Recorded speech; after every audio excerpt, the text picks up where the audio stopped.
3, 2, 1.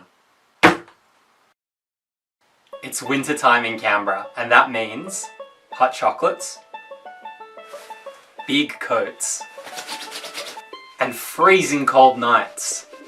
One of my favourite things to do is to go out in the morning and look at all the little ice crystals that have formed on the plants in my backyard. That's because the temperature dropped below 0 degrees, which is water's freezing point, where liquid water turns into solid ice. There's a phenomenon called supercooling, where a liquid is cooled below its freezing point without turning into a solid.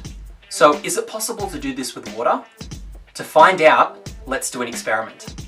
I have a bottle of water here, and I'm going to put it in the freezer overnight and see if we can cool it below 0 degrees without turning it into ice. Liquid water needs two things in order to freeze.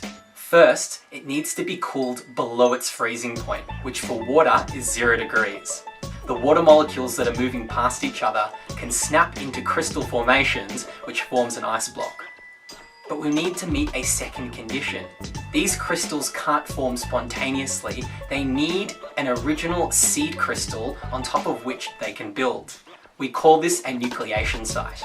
I've picked this bottle for two reasons. Firstly, it has a lot of impurities like minerals and dust removed from it, unlike our tap water.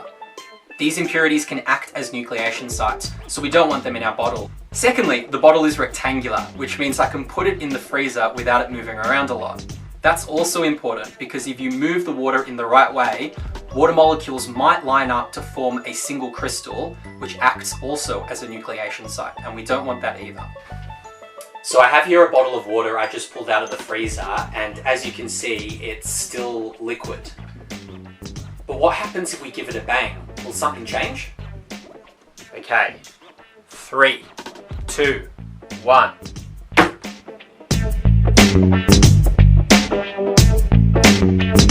Can you see the ice crystals creeping down the bottle?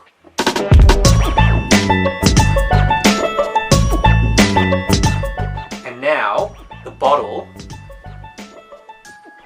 is completely solid. We were able to see the ice block form in front of our eyes.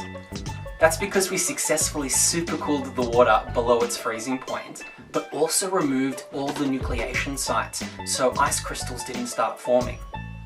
By banging the bottle, some of the water molecules lined up just right to form a first ice crystal.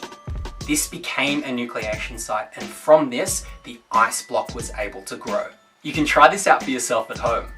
Let me know how you go down in the comments, and stay tuned for my next video, which is about another amazing liquid that we can supercool.